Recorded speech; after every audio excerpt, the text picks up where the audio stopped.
Grandes civilizações.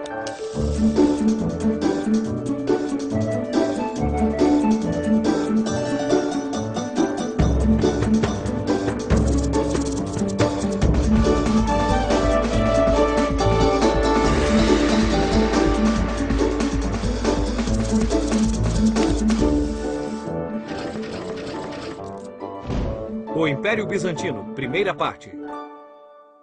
Na verdade, o mundo mudou muito por volta do século IV depois de Cristo. Não era mais suficiente conquistar, saquear e dominar territórios para manter o poder e a riqueza.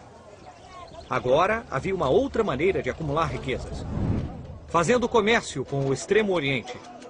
As pessoas de um lado do mundo estavam dispostas a pagar muito dinheiro pelas coisas produzidas do outro lado do mundo.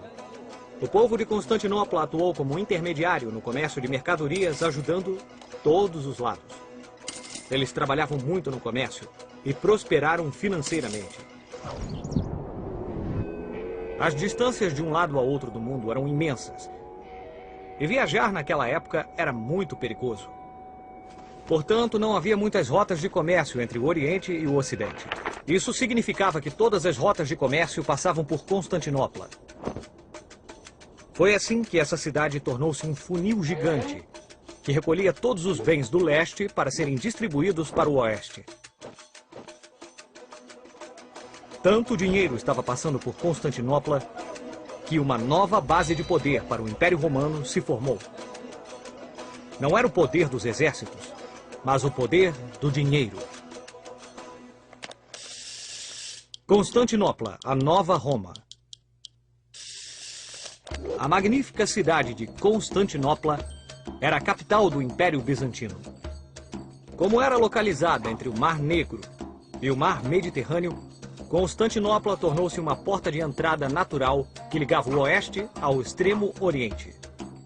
Mas quem vivia em Constantinopla? Como o poderoso Império Bizantino começou? Descubra no episódio de hoje de Verdade ou História. Bom, para começar, temos de voltar à Roma Antiga.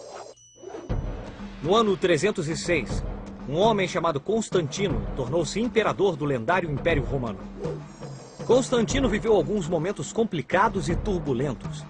Por um lado, os povos germânicos foram conquistando tudo à sua volta e foram caminhando em direção a Roma. Por outro lado, havia um número crescente de cidadãos romanos que estavam se convertendo ao cristianismo. Esses cristãos queriam se proteger da repressão e da violência.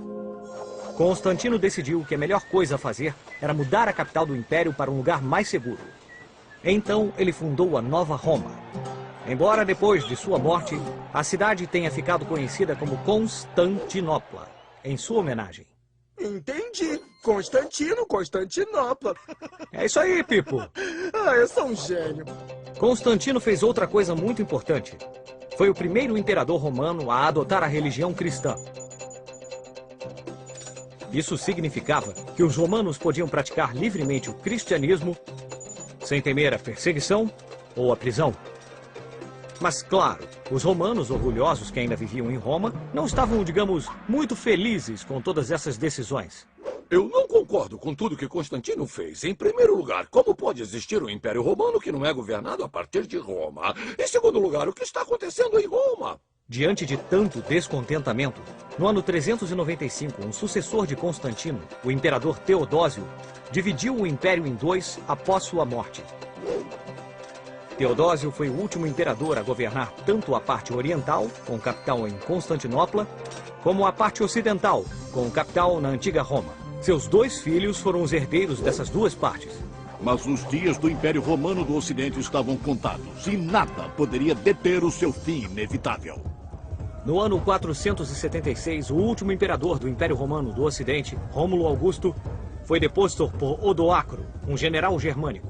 Pedaço a pedaço, o Império Romano, que durou tantos séculos, começou a cair. O grande Império Bizantino. O Império Romano não foi completamente destruído. O Império Romano do Oriente, centrado em Constantinopla, continuou a florescer. De fato, ele se transformou no que chamamos de Império Bizantino e durou mais de 1000 anos. No ano 527 d.C., o Império Bizantino tinha seu primeiro grande imperador, Justiniano, o Grande. Justiniano teve muito trabalho e seu reinado durou 38 anos. Isso é muito tempo!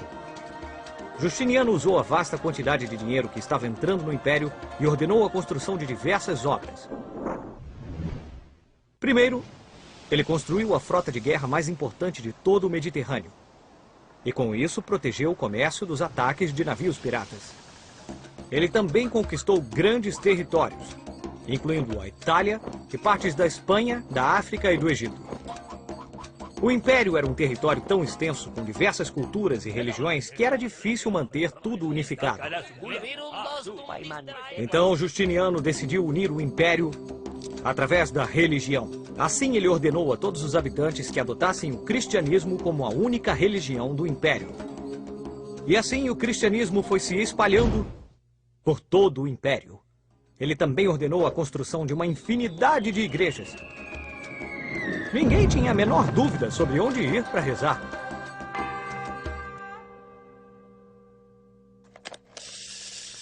As duas igrejas.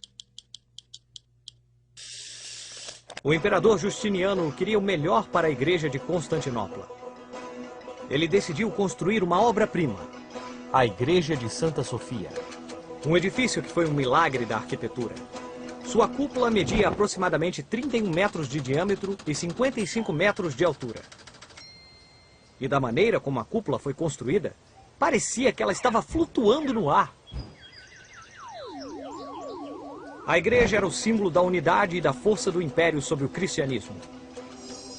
Mas fora do Império de Justiniano, de volta a Roma, vivia o chefe da igreja cristã, o Papa. E ele tinha autoridade sobre todo o mundo cristão. Os papas daquele tempo não poderiam ter gostado do poder que Justiniano foi ganhando e de sua influência sobre os cristãos. Ué, espera um pouquinho aí. Não entendi. Eles não eram todos cristãos? É, Pipo, todos eram cristãos. Mas os papas de Roma tinham certas crenças de como o cristianismo devia ser praticado. Isso incluía tudo, desde como ensinar a Bíblia até em que língua as pessoas deveriam orar. E o Império Bizantino tinha ideias diferentes sobre como praticar o cristianismo. E acreditavam que elas também eram corretas. Assim, essa discussão sobre as duas abordagens levou o cristianismo a se dividir em duas correntes. No oeste, o que seria a Igreja Católica Romana, ligada a Roma, e no leste, o que se tornaria a Igreja Ortodoxa de Constantinopla.